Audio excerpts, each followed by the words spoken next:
Hey everyone, welcome to Art Recycle. Today we are going to make this really cool glue resist project with watercolors. Glue resist is when you draw something with glue and where it dries, it's going to resist or push away the watercolor paint. So to do this, you're going to need some type of white glue. You're going to need a pencil. Pencil is really optional, but pencil, Sharpie, and you're going to need some watercolor paint. And it creates this cool design that kind of teaches kids about organic shapes. Organic shapes are shapes that come from life. They're those blobs, or even like think of my hands, something that makes us think of organic living matter.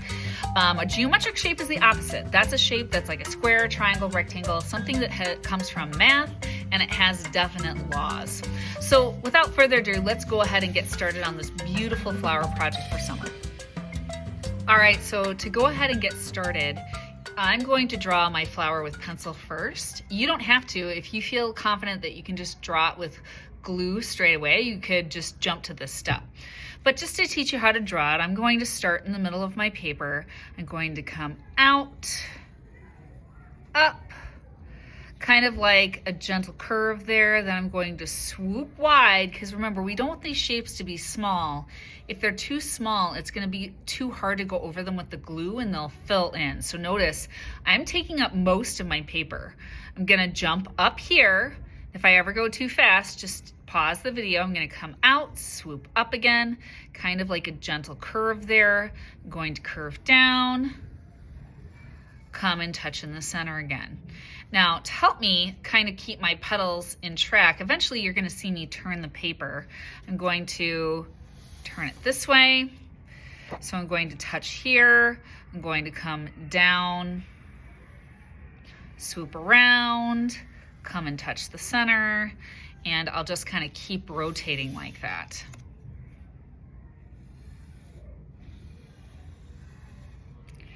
And then what I'm going to do is I'm going to turn it back to the way it originally was.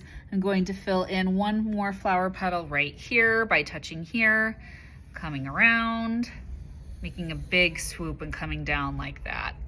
So now what I'm going to do is I'm going to take and I'm going to draw some things in the center of the flower. I'm just going to come up, make a ball at the end there. I'll do that a couple of times, and then maybe one over here, right? So now what I'm going to do is I'm going to take my glue and I'm going to go over these lines. And again, I drew them nice and big, the shapes, because I don't want the glue to fill the shapes in. When I put my glue on, I'm not gonna hold it in the air. I'm gonna have it touch the paper, and I'm going to squeeze, and I want a continuous glue line. That means that there are no breaks in that glue wall, like not like this, right? Where all of a sudden you have a gap or a space. If you have that, you'd wanna connect it. So I'm touching the glue bottle to the paper, and I'm squeezing. And to do this, you got to make sure you kind of have a good glue bottle, one that's not going to like clog on you. And I'm going up and around, making sure that all of my glue lines touch. Now, I attempted to go right over my pencil lines. If you didn't perfectly do that, that's fine. So now basically you have to let this dry for at least a couple of hours before we go on to the watercolor paints. All right, so now I have my watercolor paints here, my brush, and this is my paper. You can't really see the glue anymore because, well, it's dried, right? So now if I look at a petal shape and I can see that I have one right here, I can feel it with my finger. I'm going to choose maybe two colors to fill the flower in, and then I'm going to choose maybe two colors for the background. So now this is where I'm going to do a technique where I drop the paint in. I'm actually going to take just water first.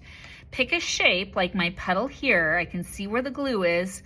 Go up to the glue line, but then I'm gonna stop, and I'm getting the paper wet first with plain water. So now what I'm going to do after I do that, I'm going to drop the paint in. Now the paint's only gonna go where the water is, right? So if the water is only in that petal, it should stay in that petal, and those glue lines are going to act like a wall. So my two colors that I'm going to use in this flower are going to be purple and magenta. So I've got to mix some purple paint there. Remember, watercolors without the water doesn't work very well, so just make sure you shouldn't ever really be scraping the bottom of that watercolor container there. So as you can see, as I'm dropping it in, it's spreading all on its own because there's already water in that shape. So this is not going to look like a wash where we typically take the watercolor paint, we spread it out with our brush.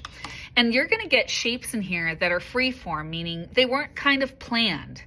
So now I'm going to take, and you're gonna see me do that to every petal, and when I go and do every petal, I'm only getting it wet with water first, and I'm staying inside each shape so that those glue lines act like a wall before I go on to another shape.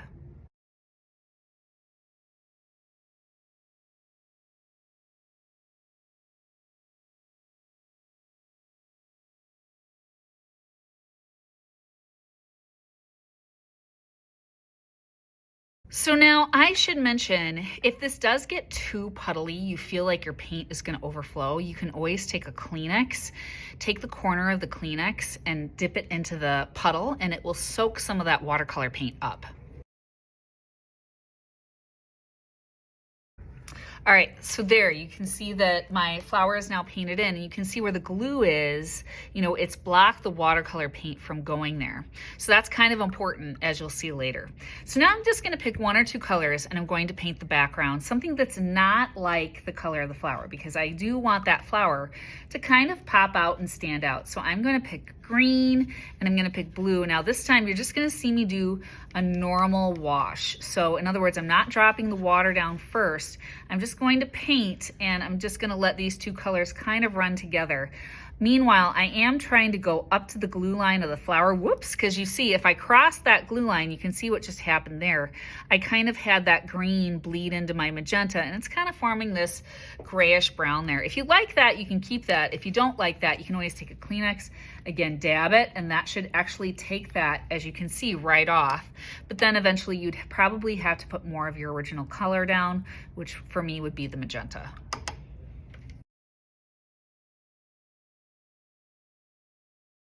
And so now I'm gonna let this dry overnight, and then I can move on to my next step with my Sharpie marker. All right, now what you see here is my dry painting. The first thing I'm gonna do is I'm gonna take my Sharpie marker and I'm going to outline the glue. So I'm letting the Sharpie rest against the glue line, and I'm going to outline the glue on both sides. That helps that glue line kind of pop out, and that kind of creates a cool effect with the flower.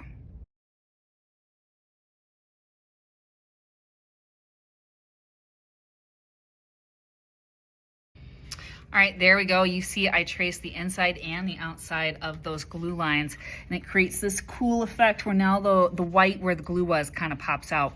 So now what I'm gonna do is only inside the flower, I'm looking for interesting organic shapes. So I'm looking at these blobs and these cool organic shapes in the flower here. And so it could be anything. It could be a difference in value. So in other words, a light shape versus a dark shape. It could be a difference in color. So right here I see a pink shape, and it's not for certain, right? It's not like this right or wrong thing. It's just I see a line there, I'm going to outline it. I see a white shape here. So any difference that you feel you kind of see, you outline, and what it ends up being is this just really cool design in your flower. And there, again, there's no right or wrong. So you're looking for differences in light or dark, or differences in color.